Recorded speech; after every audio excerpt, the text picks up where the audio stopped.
It's your boy, that Silverback, aka Gorilla Cuban here, just checking out my new Volt Prime build. Gonna test it out right now for you guys on Draco. So as you can see, I got Steel Charge on, Power Drift, you know, I have Constitution, Redirection, Stretch, Shocking Speed. You know, there's a bunch of stuff on there, but I'm going to primarily build this towards that. Prime Continuity, Intensify, Rush for sprint speed, and Prime Flow. Like I said, this is just a test. You know, I got a bunch of things on. Just got this new Burst Storm Prime, so I'm going to try that. Always got to rock my trusty Sonic Core. And I really use Orthos Prime because, you know, I just happen to like slash damage. Slash damage really works on enemies, and you know, being that I'm doing Draco, I'm going to be playing against Grenier, so I want to use a lot of corrosive damage. On my Sonic Core, I usually keep Blast on because, you know, it procs a lot and you just send everything flying, so I like to just keep that with me, you know. On my Orthos Prime, you know, I gotta have a bunch of corrosive damage on there. You know, and I usually use the carrier. Say hi to my dog, you know. That's what's his name? Butcher version 2. You know. My son got funky on me and released my other cool bro, Butcher 1. This would be Butcher 1's grandson, Butcher 2. Alright, so get into this Draco right quick. You know, hopefully I get a good team here. Usually I get a bunch of bogus teams and it's kind of like ridiculous. I have a feeling that this team is gonna like let me down after one run, because that's all I've been finding recently is a bunch of teams that let me down after one run. You know what I mean? So hopefully get this done. Just bought this big ship. I think it's pretty cool. You know, don't know why I do this up and down thing, but it's pretty cool anyway. But it doesn't do anything for you. You know? In terms of anything different, you know, any ship is fine. Just if you want to look like a cool dude, you get the new ship. So we have located the enemy's planetary communication towers. Capture the towers and remain in control long enough to decode incoming messages. Alright, so I see that right now I get more pretty trying to find it. I can get 30 rifles killed, so I'm going to try to go for that right now.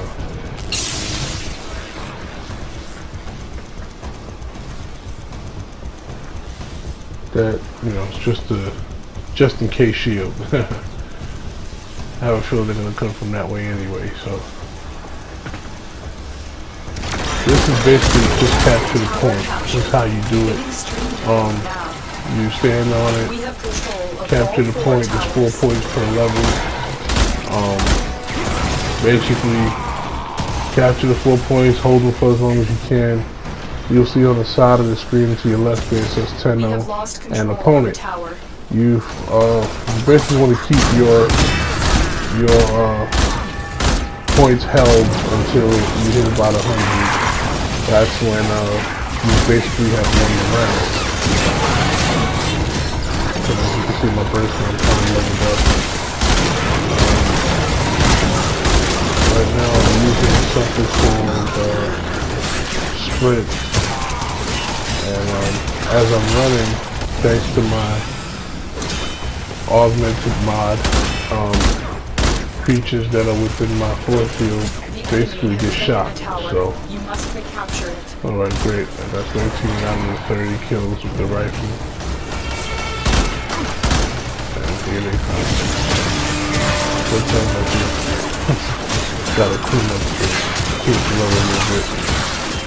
I feel like it's gonna go well. But as you can see, this is why I love to have that slash damage on that Warframe Prime, man. It does what it needs to do, man. Oh, and I do this often, man. Shout out to my boy, the real M14. The real M14. You not already subscribe to him, man. Subscribe to that man. He's one of my best friends for over 20 years, man. Yeah, subscribe to him. But anyway,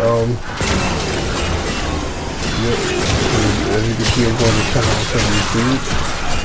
That shop really does help, man. It really stops them from doing anything to you.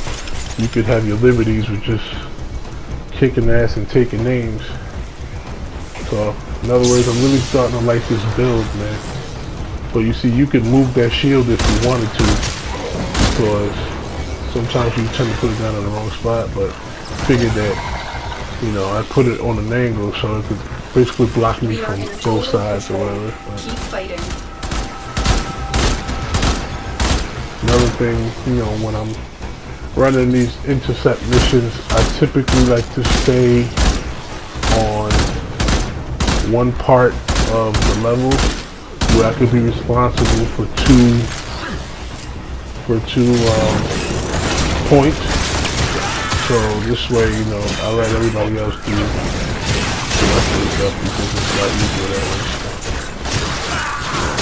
So everybody's responsible for something, you know, run around and willy-nilly and tend to win a lot more. For some reason my shock won't pop. Okay, it's because it was still in the process of being used. I gotta say, I was a big Kubro guy up until I got my Carrier Prime. Carrier Prime makes you lazy. It actually picks up items from around the level and gives them to you. You don't necessarily have to go and get them, which is pretty sick. See how things are just coming to me? That's pretty dope. It made me real lazy though, I can tell you that right now. Message decoded. But as you can see, look, we got 100% to the 12% because we held the point a lot longer, which means that you know, we basically won around. Now typically I like to stay in this segment for about 4 rounds, but judging by the way this one went, more data is being I do not think these guys will stay. To risk going back into the field? Let's take a look. Of course not. Yep. I can tell you straight, this video would have been a lot longer if these guys would stay, but the data you have either way, mission complete. Will go a long way in supporting first on Prime went to level 29 because I did that 30 rifle kills, which was great. But thank you guys for watching me, and I appreciate it. You know, please hit the like button, subscribe, comment, whatever. Let me know what's up, because I ain't the greatest Warframe player, nowhere near it. So I will just, you know, any kind of tips, whatever, man. It's your boy Silverback Gorilla signing out. Thanks again for watching. See you next time.